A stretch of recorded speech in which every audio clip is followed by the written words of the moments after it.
right. Let's see. Did you fill out the online portion of it? Like there's like that section 1 of the faculty pilot survey. I did that a while ago, yeah. Right? So yeah, it's like the one that has like the grid of like rate Moodle, rate Canvas, and how important is this to my teaching practice? Yes. And these features. So you've done that part. I'm 90% certain I did that part. Okay, so then I don't have to do like a explanation of what was on there. No. I just wanted to give you, this is just in terms of, I wanted to give you a forum to expand a little bit on the grade book and your overall recommendation just in this format. Okay. So if you have anything you would like to share about working with the grade book and your experience with grading, assessment, and feedback in Canvas. Okay. I actually put that in my pro list. Mm-hmm. I love it. So you can even see on the side here that I have 3 things in the queue that need to be graded. So it's really nice that that pops up for me. And then I also have, I don't know if you want me to show it. The students were easily able to find their, oops, this is not the view I'm used to seeing here.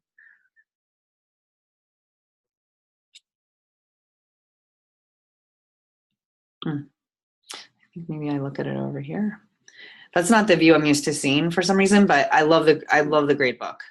And I love the students found their comments easily. And I found it really easy to set up. I think it's under assignments. And oh, that's right. Yeah. Thank you.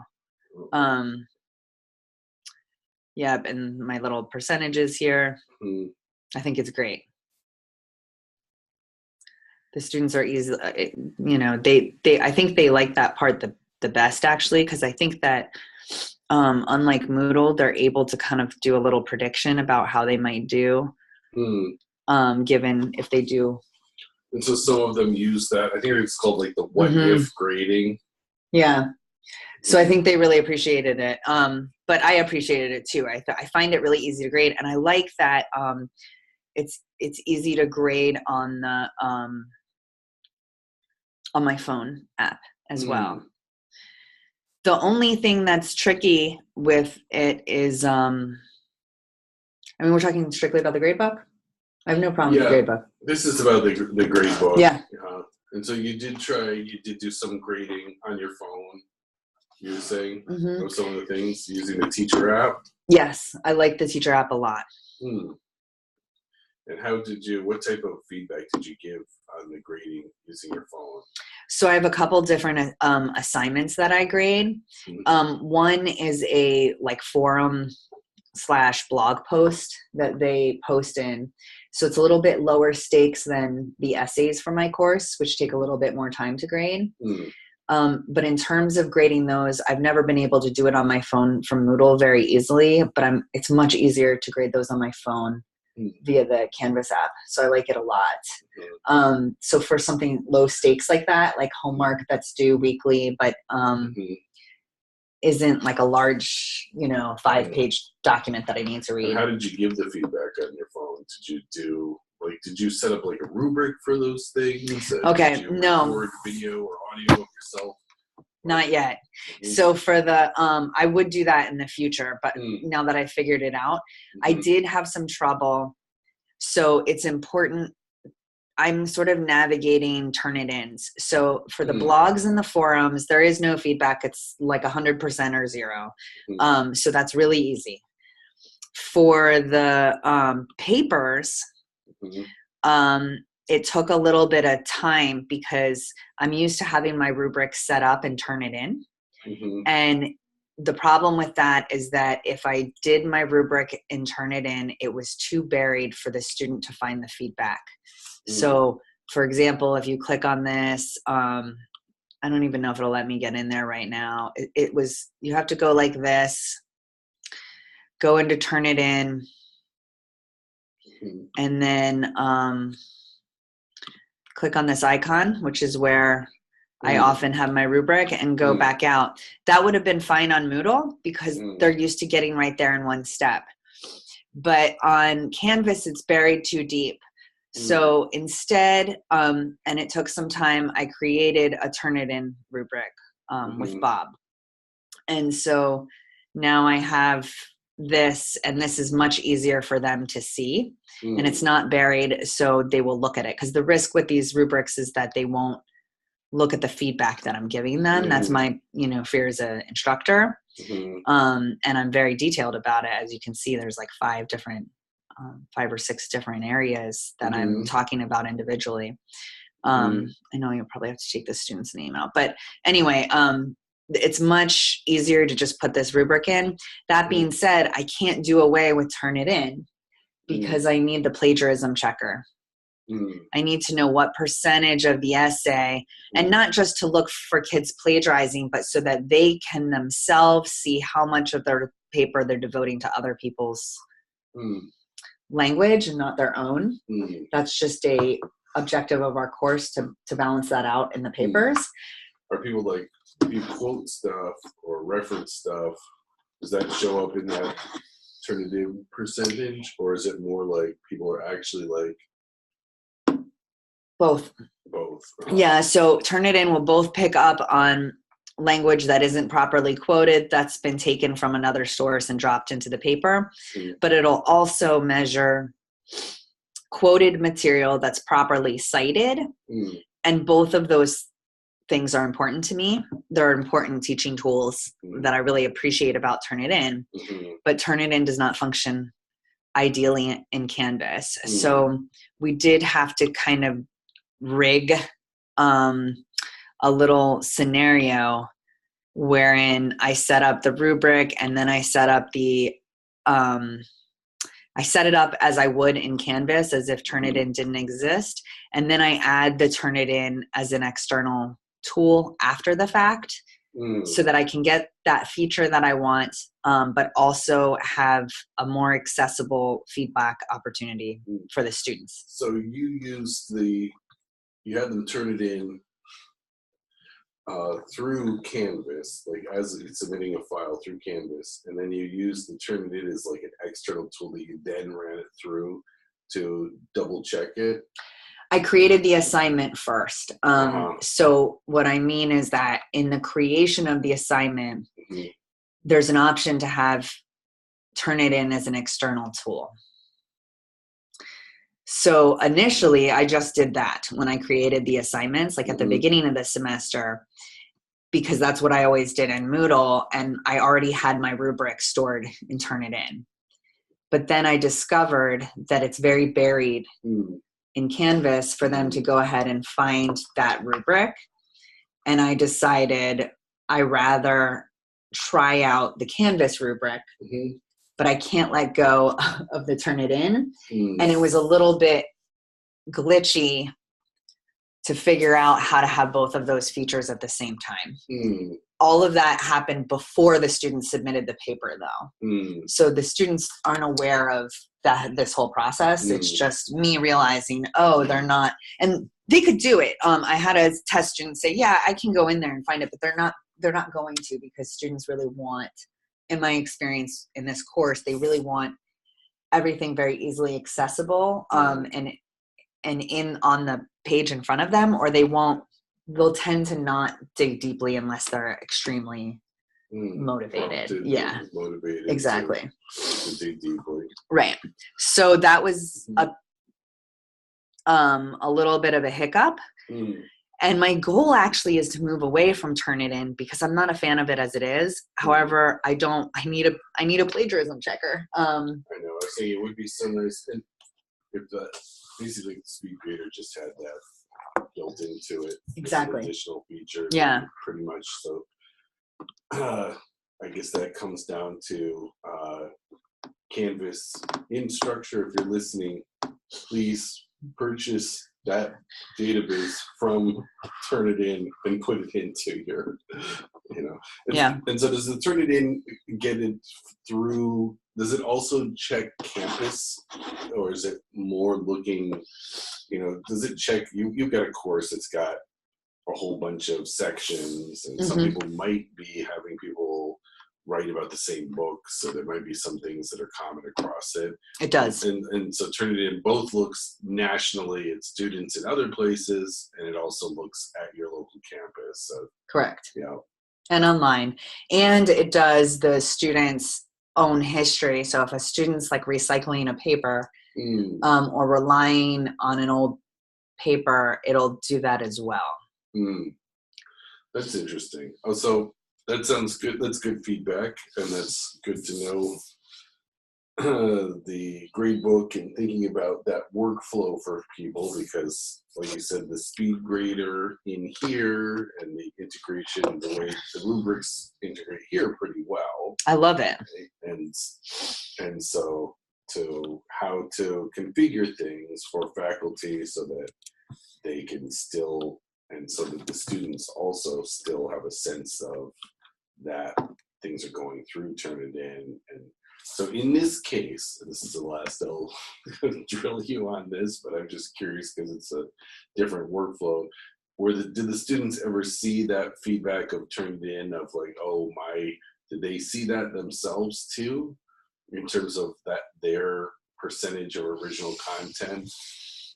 I think they just see this. Okay. And so that's a little unfortunate because when you click on it, you have to click on that percent. So they'll see the percentage, okay. But in order to see it light up, see how it is here in the paper, see there's the student's quotes and, it's picking up on it in different places, and it has this lovely, this thing here. So where it came from, often, students write about the same thing. So there's little bits that are meaningless, like these 3 words that pop up. But it's really helpful for the student to know how much of the paper were other sources integrated, because I kind of asked them to balance it and incorporate a certain amount or try. So all of this, I think that they're probably less likely to go in and take a look at in Canvas. Okay. And so my guess is no, that they didn't. Maybe some students went ahead and clicked on this to see. Not obvious that you could necessarily click on that. It's not, no. And we're not in student view right here, so I'm not 100% certain, but all of this, where my comments live and this rubric, they're very well. I love it. To me, this is even better than the Moodle, but it's a bummer that I think Canvas is not fully connected. I just went out, and then it's taking me a little bit of time to figure out how to navigate to everything. But it's too bad that this is another way they would see it. So they see the percentage right here, right? This red indicates they uploaded it late, and then this is another view I think that they might have. And this took them right in without the sidebar, but still, I don't know which way they're gonna. How they're actually. I'm not sure how they're going. Yeah, I didn't ask them exactly what it looked like for them. This is just what I see in the grader. I wonder if we just go into student view if we can get a little. I can see. But does this answer that question? Yeah, that was. Oh, so here's what they should see. Yeah, so actually, it looks like they'll just see the rubric and not even. I mean, I like this, but I don't think they're seeing any percentage here once the paper's been graded. When they're working or when they're submitting it, maybe. I'm not even certain, because I haven't done this before, so I don't know. This is nice because this is much, and I mean, when you think about Turnitin, this is buried. They have to work really hard to see this, and I write these myself and put a lot of time into them, and I often feel that that's lost in Moodle that they just look at how many points they got and just the category title. But here, at least they'll see the whole explanation. That's kind of cool. Yeah. So anyway, it's a nice organization of the feedback, and that's a place where you put your work as opposed to a machine creating it. So it's nice that your work gets featured there. So recall your earlier recommendation to the Academic Senate. This is a place to provide some details about your reasoning in recommending Canvas or Moodle. I don't remember making a clear recommendation. Sorry, maybe I did not fill that part out. So should I just do that now? Yeah, like in terms of, you can just tell me, if you want, I can look up and see kind of what you got in there. Yeah. But why don't you just tell me a little bit about, thinking in terms of sort of the greatest good for the campus and your colleagues and your students, which one of these two platforms do you think would best support their teaching and their learning? And what are your reasons why? So this is kind of like the big picture if you had to think about which is a better direction for a campus to go in. Okay. I think I prefer the Canvas, even though I know it is a little bit work on the front end. I'm like I'm pretty studious, and I am very proactive, right? Like I get my courses set very early.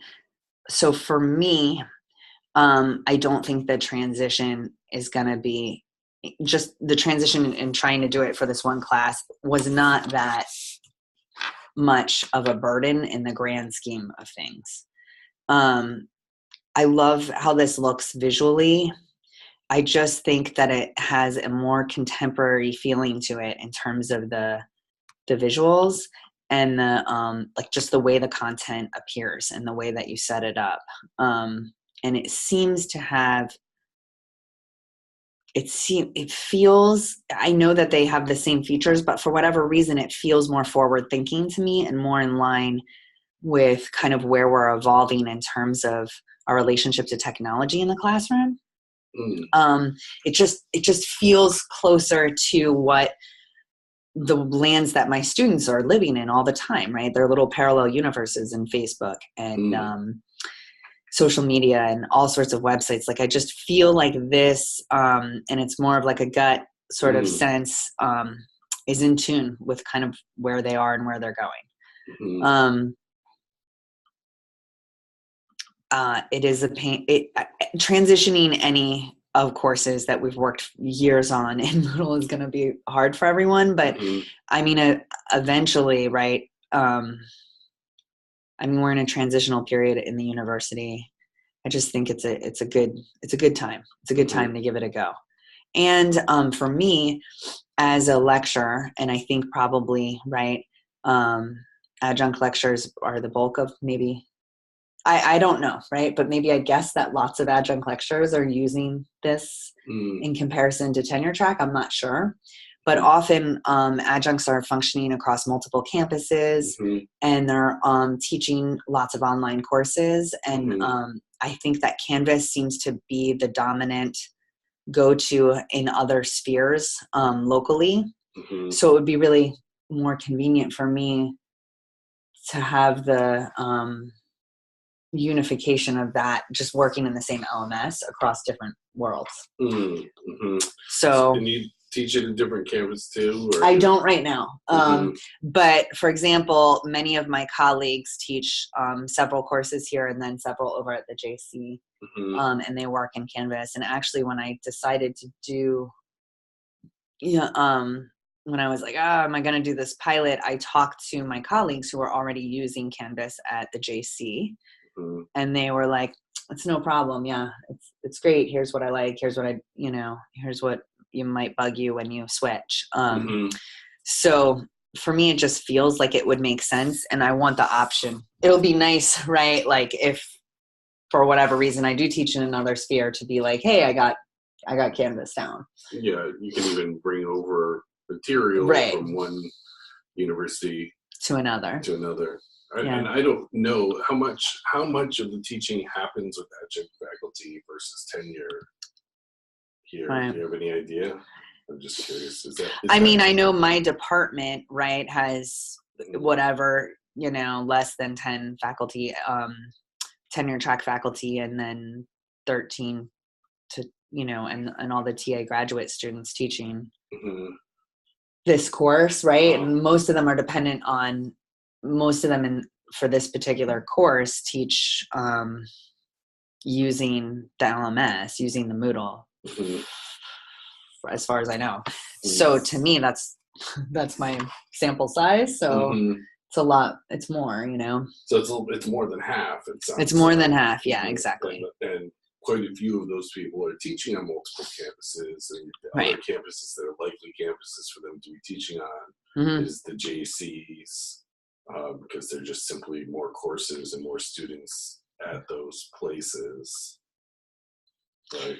Yeah, and I mean, I think there's also something to be said for, I don't know how different the cloud version of Moodle would be, but I've been working in it. I'm coming up on my 5th year teaching. So I've worked hard in that LMS, and I'm just kind of ready for a different platform that feels, I don't know, more current. The app's a big deal to me. Having a phone app that works. And my assumption is, and I didn't survey the students on this, but that the apps are really important for them. They will say that. So in that case, if we're thinking about just like mobile accessibility and stuff, I think that this makes more sense from my experience so far. So yeah, I guess my recommendation connection with the mobile, the consideration of mobile, right, and how well that's implemented into two different platforms. Yep, is a significant consideration. Significant. I got I have both the Moodle app and the Canvas app on my phone, and I was completely surprised by a notification that I got that someone was accessing Canvas or uploaded to Canvas or something like that on my phone. I didn't even set it up, but I thought that's pretty rad. That would be great if the students got a notification that their paper's coming up or whatever on their phone. I don't think Moodle does that, or I'm not aware of it if it does. Yeah, it's not as integrated, and there's definitely differences between, like, there's some people that don't put dates on their assignment because then they don't want to have to worry about those windows of submission periods. Oh. And so if an assignment is ungraded, and the grade could be a 0, it doesn't have to be actually numbered, something you get a value in, but if you don't assign a grade or if you don't assign a date, then it doesn't show up. Right. So basically, if we were all on board and dated and put either 0 or a grade for all of our assignments that are going to be in the grade book, then those things would pop up. So that's the risk of, in how it gets implemented. I hear what you're saying. Yeah. But whatever, if it's a nice feature, I don't have to have it, but if I do, that would be awesome. Yeah, well, my sense, just in a couple of discussions with students from the JC, is that the app is something, they live fractured lives. They're in lots of different places, and the Canvas app really does help them stay connected to what's happening in their courses. They get notifications if they were saying that they use the app to communicate with each other. If they have a question for the groups and stuff about something, that like their faculty set up things for people that have questions, and so they'll go onto their phone after they're at work or something, and they'll see that a bunch of people are asking, did you understand what she was talking about? And they'll figure it out. She felt like they ended up having to bother their teacher less often because the way they use the app together. That's cool. which I thought was pretty cool. That's great. But yeah, so I think that mobile is a big and interesting consideration and a big differentiator. What any other big picture things about Canvas and teaching and learning on campus? No, I think I summed it up. I think that I support moving forward with Canvas. Okay. And workflow, were you able to reasonably recreate all of your workflows that you wanted to, that you had relied on? It takes a little bit of work. I'm not gonna sugarcoat that. That's okay. I think it takes a little bit of work. One of my students noted that because when you're trying to, there's a tendency, I think, at least there was for me, to just duplicate what I had on Moodle in this new LMS. Okay. So like, I was like, Bob, can we just put what I have in the new one? And then I'll figure out features and bells and whistles as I go along. But what I wrote here in my con section is that there's just a lot of lands and spaces for all the stuff that came over to live. And that was a little bit complicated for me. So there's, we had talked about this before, but when you do your import, everything shows up in this modules land right here. And there's all my stuff. Okay, there's everything from a prior course, and I build on my courses each semester, but I use the framework of what I've had before and sometimes some of the same materials. So there's that. It came into this, but ultimately what worked best for me and navigating and sort of recreating and adding to that the feel that I liked in Moodle was to create pages. And so sorry about the cough, but so now you go here and you go here, and it's different. There's multiple steps to get where you need to go. And there's multiple places that the stuff lives. Another thing I'm not crazy about is in Moodle, when I would bring something in, like a new material, a new course material, I could just drag and drop it onto my screen where I liked it. I loved that feature. I'm really sad that I don't have that in here. So here I have to add in one of these like 3 places, depending on if it's a link or a file or an image. I have to then go in this weird wonky little window, add, or no, I'm sorry. I can add it down here. Well, exactly. I don't even know right now where I can. So if you go back up, if you're like in this HTML editor and you're like, okay, I want to add another image there, and you click, if it's something that's in your library and you click over in the editor on the picture icon, does then it give you those same images over there? Or is then it like upload something new? Like, no, it lives there once you put, so right, yeah, I only have to put it there once, and then I can go back and get it again once it's there. But that's what I'm saying is it's much nicer, right, just to drag the thing in. And I was really used to that particular feature. And also I've had difficulty organizing within here. So we did do it. Bob showed me how to do it, but I didn't. It takes time. It takes, more time than I was hoping when I thought about doing this. The other thing that is concerning is like we have all these pages in modules and pages are similar. And then I was a little worried that there was some weird cross pollination happening. So I have all of these links to the papers here, but they also live in assignment. These papers live in assignments here in the gradebook, but they also live in modules. And so I was actually a little bit worried. I had to recreate some assignments for the reasons we discussed earlier in regards to rubrics and grading and assessment. And then they were in 2 places. And that made me nervous because I was afraid that Canvas would confuse which one I was talking about, although that might not be the case because I am not, that's like some serious lay person speak. You know, I don't have IT knowledge, but it felt a little bit weird for me. So that was a little bit of work. And like I said, I see myself as someone who's pretty proactive, pretty confident about my ability to navigate in an LMS. So I can imagine that will cause some frustration for some folks wanting to just sort of cleanly move everything and not have to.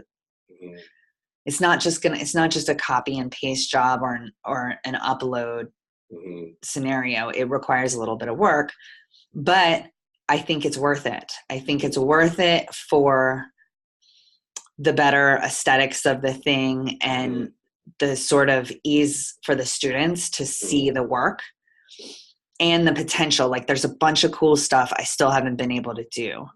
Like collaborations is a really, I'll be using this. You know, the conferences, I'll be using all the things that you mentioned. So in terms of the migration experience, like that's something that you imported. Like if you started over again, would you recommend to other people to like start from scratch, or did you feel like the import and tweak worked for you? I would still, I think, import and tweak. I don't know. I mean, for me, I like this idea of like seeing a frame for what I've done. That's a good question, Joel. I'm not sure. I think it depends on the person in the course. For example, I would have to do that. So let's just say Canvas is happening next year. I'm going to have to decide, because there's two. I can rework what I have here, but I also have other materials from other classes that needs to come in. So I have to think about it. One thing I see is there are a couple different ways that people organize their courses.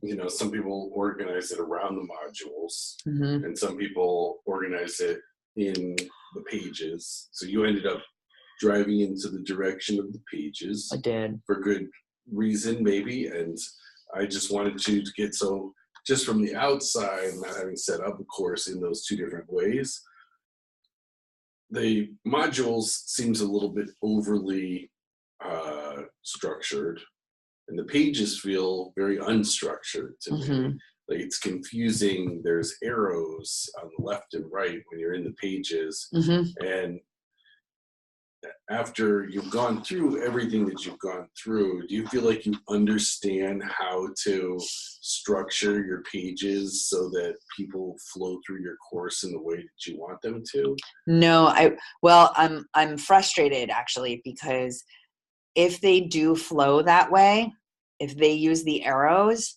they're actually getting into material that I don't want them to see, which reminds me of another feature that I was bummed about. In Moodle, you can gray out materials that you don't want used. So in Canvas, those materials live in that weird land on the right side of the screen where you can click and pull them from. But here it gets weird, intermixed with what you said with the pages, because I'm using the pages function.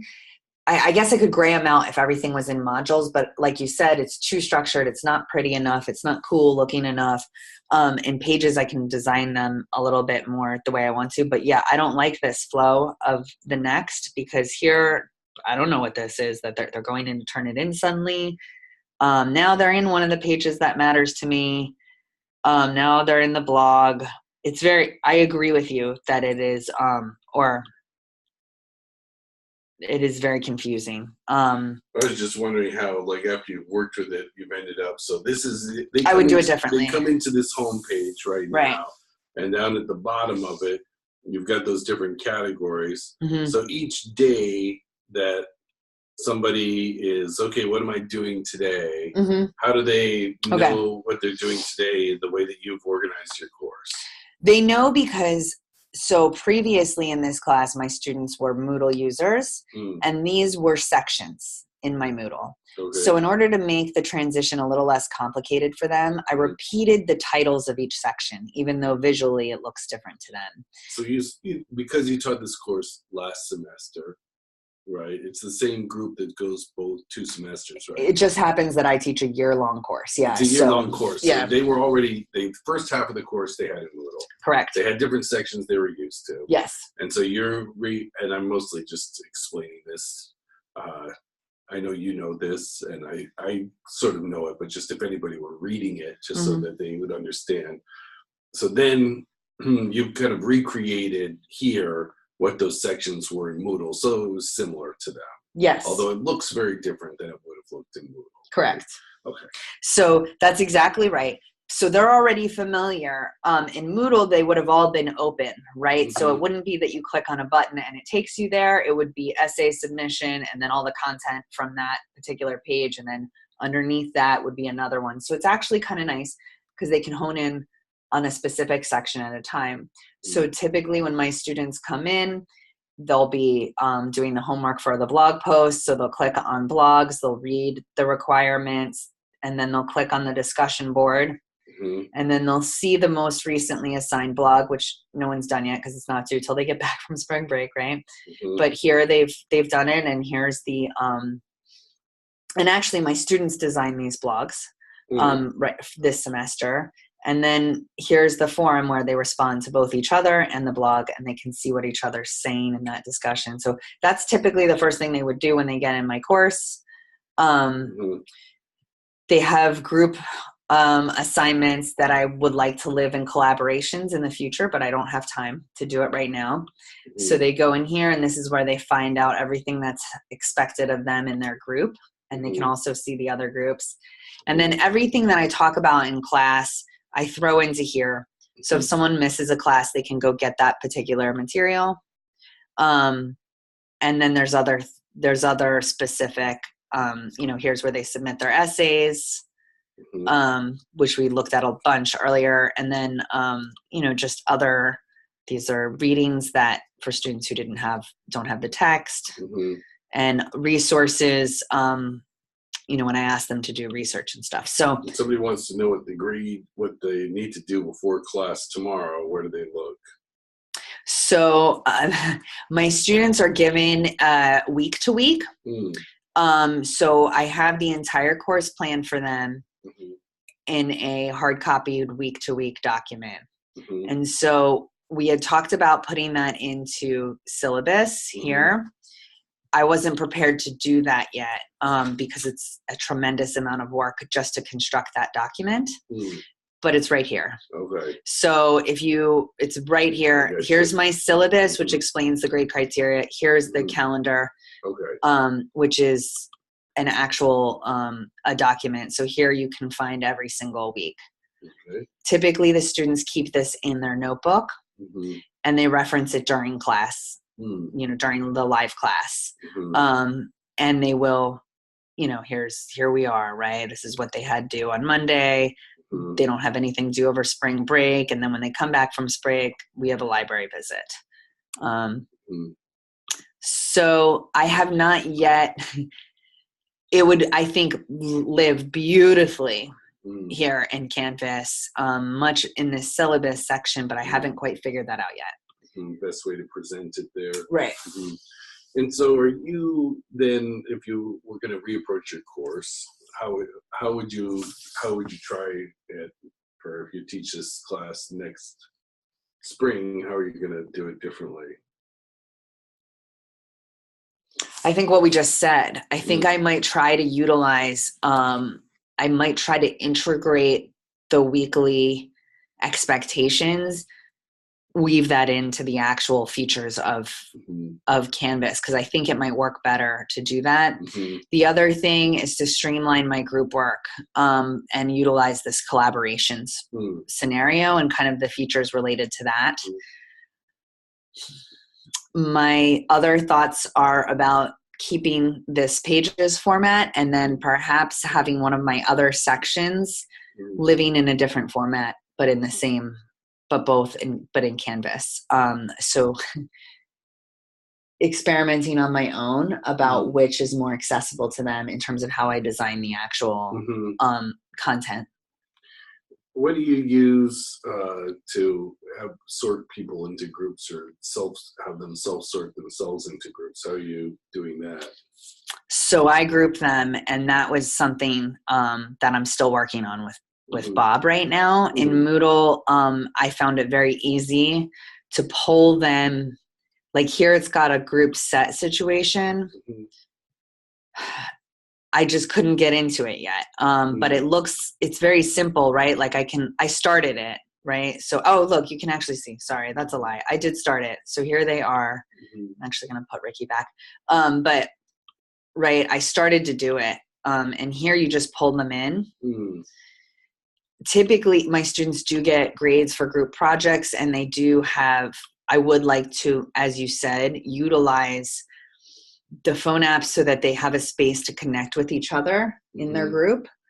Now they just put together like a text list to communicate with each other, but this would be cool. And I'd like to administer a group grade more easily than I do. So that is how I do the groups. And then I also have this page for them, and this is where their prompt is and how to do it and the whole thing. So the ease of use of Canvas, you felt like it was overall pretty easy to use? Yeah. I mean, I think once you it sounds like there was hurdles to jump over. Yeah, I don't think the hurdles have as much to do with Canvas itself, but more transitioning materials from Moodle to Canvas. So once you had spent a little bit of time, you felt like it got pretty easy. Doable. Yeah. And so what's your overall experience of Canvas? I like it. I'm feeling it. I feel like it's pretty cool and fun, and it requires a little bit of patience to learn. But like, so did Moodle. Like it took me like 3 years to really hone that Moodle and make it exactly how I loved it and how it would function for all of us. It takes a lot of experimentation and a lot of patience. So that's the bottom line. It took you a while to really feel like explore the features of Moodle, figure out what worked for you, what worked for your students, the best way to set up your courses. So you had to do, and you've been using this for a couple months, so it's hard to I just think it takes time. Like I think it's like that's it. It takes time to learn any online system, particularly. It takes our students a lot less time. I know that. They acted like this was no big deal. I don't know what they said in their responses, but what they conveyed to me was a lot of like shoulder shrugging. Like, okay. I'm like, okay, you guys are part of this like really important, cool thing. And they're like, whatever. Like it's an LMS. It seems to be an LMS to them. I don't think for them this feels like as big a deal as it does to the teachers. I think, and I did have some students say specifically, like, I really like this. So do you feel like that it's a pretty student-centric, that there are certain features like the mobile app that are pretty, and the way that it feels like it fits into their world? What you were saying that it's similar to like once they have it on their phone and their courses are on their phone, then it starts to feel like an extension of like Facebook. Right. That's my sense. Biggest strength of Canvas. Oh, I deleted them. The attendance feature, the grade book, the phone app, content appearance. I just think it looks cooler. What was the other thing? So you're okay with the way the roll call functions? I love it. I really like it. Cons, multi-steps and lands for documents, course materials. I don't like that. Turn it in. What do you mean by lands for documents, course materials? I'm just calling them lands, but when we talk about pages versus modules Oh, versus, okay. it feels to me like there's multiple spaces for the things to live. And that bothers me. In Moodle, there was only one place I could see the things living. It was on the one page. That was it. That's a con for me. So, and Turnitin does not love Canvas, and vice versa. And then the other what's my other con?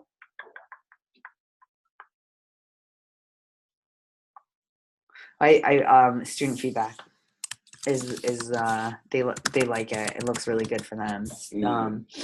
The actual, by feedback I mean like my assessment. Nothing's going to be spelled right, and the person who sees this is going to be like, is that an English teacher? Yeah, the assessment. And then I don't know. I mean, mainly just this, right? Just too many places for this stuff. Turnitin doesn't integrate well, and it's been a huge part of my course for a long time. Otherwise, that's it. I think that sums it up. So you're probably like you're kind of like 70% pro Canvas, but there are some features that you would miss from Moodle that Canvas has some room to improve. Is that kind of an accurate? I would say I'm more like 85-90% Canvas. I just recognize that life isn't perfect. Like I just think people are overly grouchy about these things. Like I'm more comfortable with change, and I'm more comfortable being uncomfortable, I think, than a lot of folks are. So I'm fine with the fact that things live in different lands, and I'm going to have to work that out to the way I like it, and then it's going to take me some time to figure it out. Oh, that makes sense. Accessibility, did you notice anything? Oof, that I'm not certain of, and that is important. I do have multiple students with a variety of learning challenges, so I tend to get a good percentage of DSS students, but I don't know about accessibility. These are learning-based things, so sometimes stuff for visual learners. I think they like it. I don't know. I don't have any students this year to have in this particular course to know what it'll be like for a student who, say, needs to use like text to speech or something like that, or has any other visual or some other accessibility issue that I don't know about. So I have no experience with that. Or the accommodations that your students have would be more like they get an extension of time to complete assignments, or how are they being accommodated? How are they being accommodated in Moodle? Right. Yeah, exactly. It's time. It would be the same. I'm just saying I haven't had a student to experience, and I know people have had, for example, someone who is, hearing impaired or sight impaired or something like that. I don't know. Possible transition. Do you have a hard exit time? Do you know? No, I'm fine. And it's Friday afternoon before spring break. I'm not going to keep you here forever. The possible transition, if Sonoma State decides to adopt Canvas, what types of support, learning, or information do you think would best help your colleagues to make a smooth transition to working in Canvas?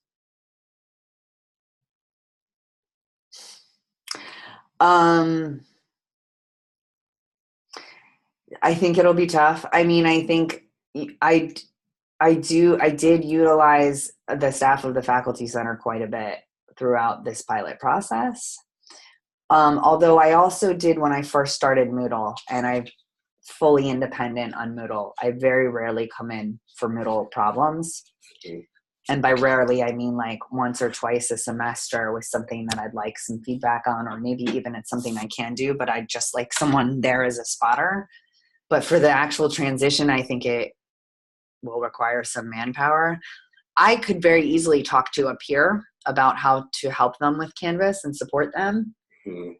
but I'm not getting paid to do that. And I make so little as an adjunct that I think that like that would be kind of tricky. But I think in a lot of ways when colleagues help each other with these transitions, it's very fruitful. Well, So you have some things like as a department, you have some shared use issues and shared, that there might be things that are really specific to the types of workflows that you do that would be common across. And so that's something that like maybe you would want like more leadership from like the tenure faculty. How do the people look at that? I'm just, like. Well, for example, I have I'm doing like professional development for my colleagues right now, right, through a stipend.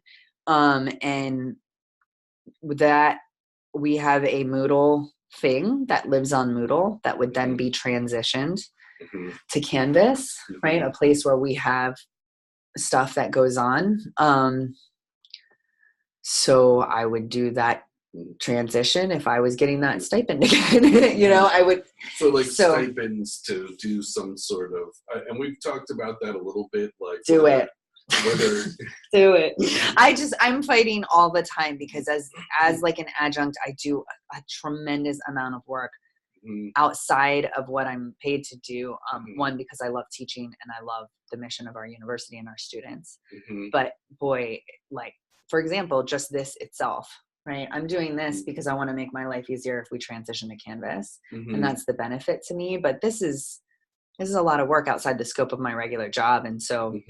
Stipends always make people happy. Grants always make people happy. I would argue for our particular department that the adjuncts are utilizing Moodle. Sorry, I don't want to say that. I actually don't know that. But because we manage all of the incoming English comp students, and that's primarily English, that's all adjuncts. None of the tenure line track faculty do that.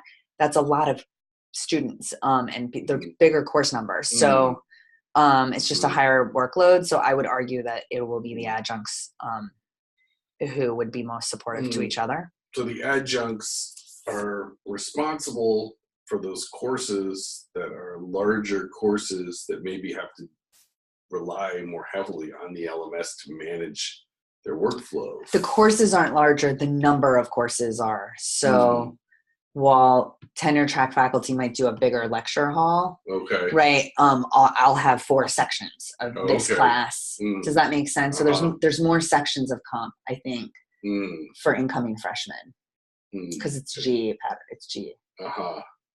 Okay, well, that's an interesting thing when we're trying to think about like how's the best way to support people.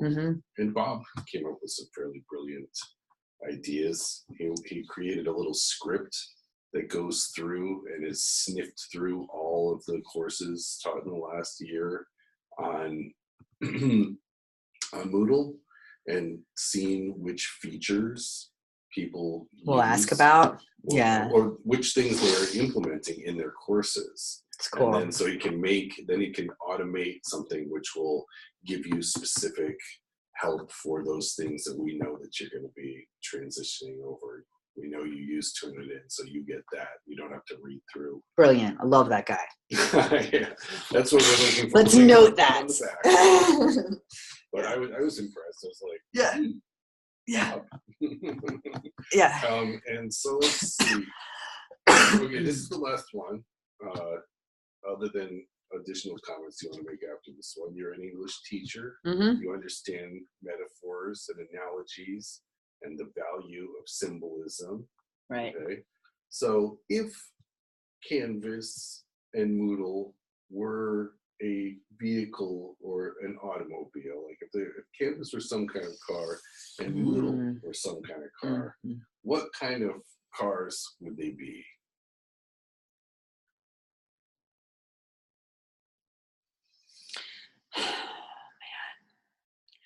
I don't know. I mean, for me, I think it depends on what context you ask this in, but Moodle is kind of like a VW bug or something, or like a van. Like I've been using it for a while.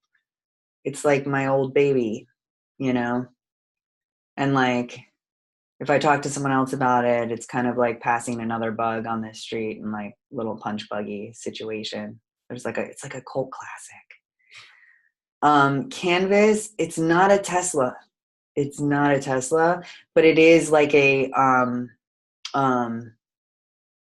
maybe like a Nissan Leaf or like a electric car that isn't super pimp, but is still like an electric car and therefore the smarter choice for our earth and environment. So it doesn't have that like appeal of like, you know, that culty familiarity to it, that funky rusted out floor thing. But it's probably what I'm using, you know. Like I've got the Leaf in the parking lot plugged in right now. So it's not a Tesla, but still what I'm going to be using. And you enjoyed your bike when you had it. Yeah. And then at some point you realized that paying $3,000 a year to keeping it on the road probably wasn't. Yeah, or using my feet to pedal it, right? Like you gotta let go. Let go. Yeah. You weren't gonna Flintstone your way to campus every I wasn't. day, even though it was good exercise. Yeah, even though it made me feel cool. It's fine. Yeah, I know. I had a big dumb van once that, like, you know, it was like a conversion van, right? That like, you know, had you know, it made no sense whatsoever. Got like 10 miles to the gallon, you know. It was a terrible vehicle, and it wasn't even cool, you know. It was kind of like weird, but I was in a band at the time, so that made sense. It made sense. You can pack all the gear in the back, go there, sleep near the gig. Right. I do have a Honda Odyssey now, but it's for toting children and not, you know, guitars. And I tell you, after having a Prius, I can't go back to 21 miles to the gallon. No. I get into my friends' minivans, and I'm like, this has got some swagger, this wagon. I appreciate it. It's like, it is a, you know, it's kind of like a nice vehicle, a van. It's very comfortable. We're all going to go to the East Bay together, get all the kids in there and go. But like, the mileage is still terrible. Yeah, the whole thing's obnoxious. I mean, it's huge and it screams like, you know, mocha frappa, you know, it's times cool. 3. No, it's not cool. It's not. Well, so our one little savior in the long run is that the VW microbus is supposed to make an electric version. Oh, really? Yeah. And the question is like, will you be able to afford it with the chicken tax? Right. But it's small and light trucks that makes the foreign ones more available, more expensive. But it might actually be cool and environmentally responsible. Wow, that's hopeful. But will noodle. Yeah, well, I like your metaphor. Okay, it's funny how like that was something that sort of like showed up over the course of time with like I had 3 people like when they were trying to get down to brass tacks of how they really felt about the 2 platforms. It came down to vehicles for them. Like one person was like, this was a pro Moodle person. Like I was in a nice shiny Jeep. And then I was downgraded to my 86 Chevy Love truck. And I was like, but which vehicle did you actually have more fun in? 1. And 2, they're both kind of crappy. Yeah, cars, that's the funny thing. Chassis. None of them are that great. Like, it's like, well, it's a Leaf, not a Tesla. Yeah. And then how do I turn this off? Let's see. Can I do that? Yeah. Go ahead and quit the meeting.